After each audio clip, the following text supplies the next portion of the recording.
Hello everyone. Today I will be telling you the story of how I managed to give myself tendinitis by walking into a door frame.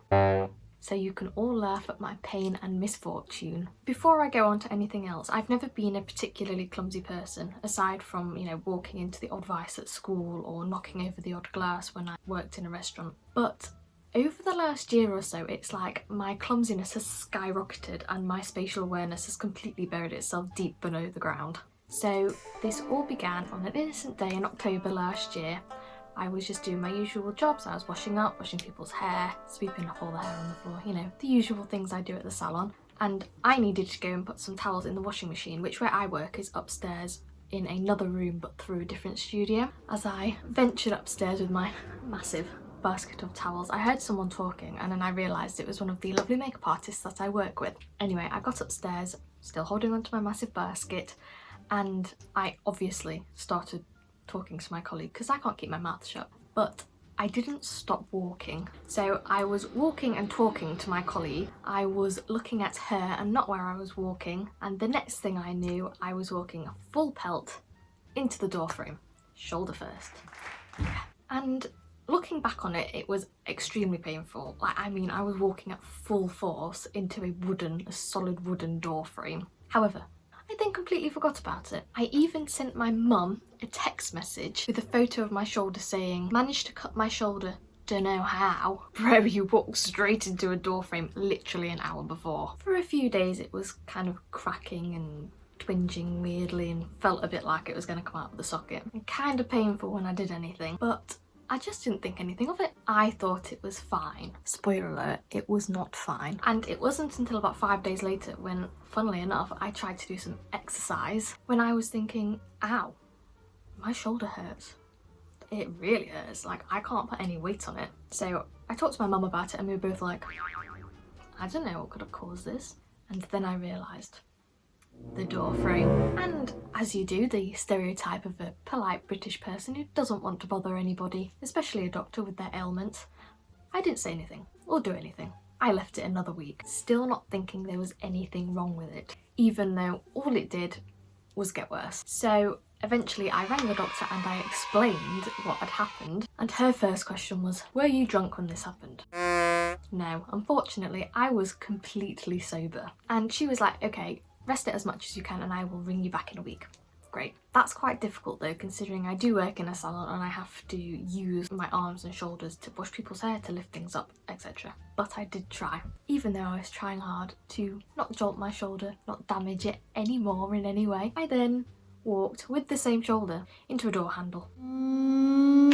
At work again, which obviously did not help. The doctor rang me back after a week and I spoke to her again. She got me to do some bizarre exercises, including one like this, where I could barely move my arm behind my back. It was extremely painful and I was like, my arm's going to come off. And she decided that I should have an x-ray, an ultrasound and physiotherapy. The physiotherapy I was expecting, the x-ray and the ultrasound I was not. I had to organise the x-ray and the physiotherapy, but the doctor organised the ultrasound for me. In the meantime, I was waiting for all of this. I literally couldn't do anything. It was like I had knives being stabbed into my shoulder every time I moved it, and when that wasn't happening, it was like somebody was brandishing some hot iron into my muscles. It was so painful. I couldn't drive myself to work. I couldn't cut up my food. I couldn't roll back over onto my side in bed, and to top it all off, I couldn't wash my own hair. So I had to sit in the shower in my swimming costume whilst my mum washed my hair for me. But then the time came, I went to my x-ray appointment, as that's the first one I had. I thought I was going to get lost as I had not been to the x-ray department other than through A&E, and obviously I wasn't going through A&E this time, but thankfully I didn't get lost. I found where I was going perfectly fine. I had a lovely student do my x-ray. She was really nice, very clear with what she wanted me to do, and there was nothing broken, thankfully, which meant it was now down to the physio and the ultrasound to actually determine what was wrong with my shoulder. I had all but one physio appointment over the phone. One of the consultations I'm going to add, I had to do it at work and I had to go upstairs and lie down on our colour room floor to do some exercises that the physiotherapist wanted me to do. I sincerely hoped that none of the stylists ran out of colour and wanted to come upstairs and mix some more, whilst I was just laying on the floor.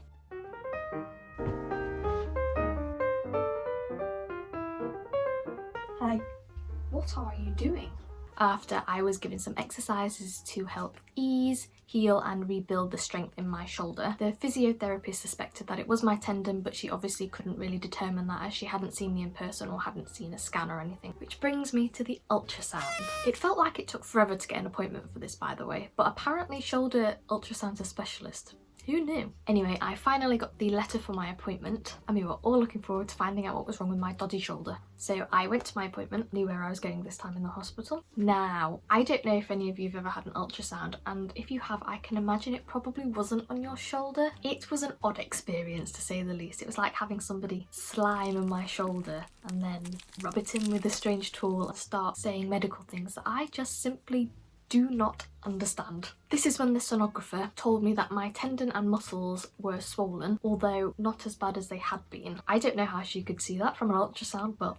And then she went on to say that this was a sign that I'd had tendinitis and that my tendon had been damaged, although from what she could see it was clearly healing correctly and at the kind of appropriate pace, and thankfully the swelling was going down. She then went on to say that carrying on with physiotherapy would be my best option and it would be the easiest way to fully heal my shoulder. But she did say if that didn't work, then there were other courses of actions to take. She didn't elaborate. And me being the hypochondriac I am, obviously I searched up what would happen if tendinitis didn't clear up, and let's just say there was one option in particular I wasn't a fan of. Anyway, so I carried on with my physiotherapy, and as I went along in my treatment I was given even more exercises to do to strengthen and rebuild kind of the mobility I'd lost in my shoulder. I am still currently doing those exercises, and if my shoulder doesn't improve within the next 2.5 months, I have to re-refer myself to physiotherapy. You know what the worst thing of all of this was?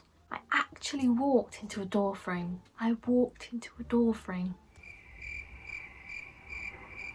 I'm one of those people, you know when people submit videos to You've Been Framed of people walking into things stupidly? I'm one of those people. Welcome to my life. And that is the end of the story up to now. If you enjoyed hearing about my misfortune and lack of spatial awareness, then please give this video a thumbs up and subscribe if you want to hear more embarrassing things about my life.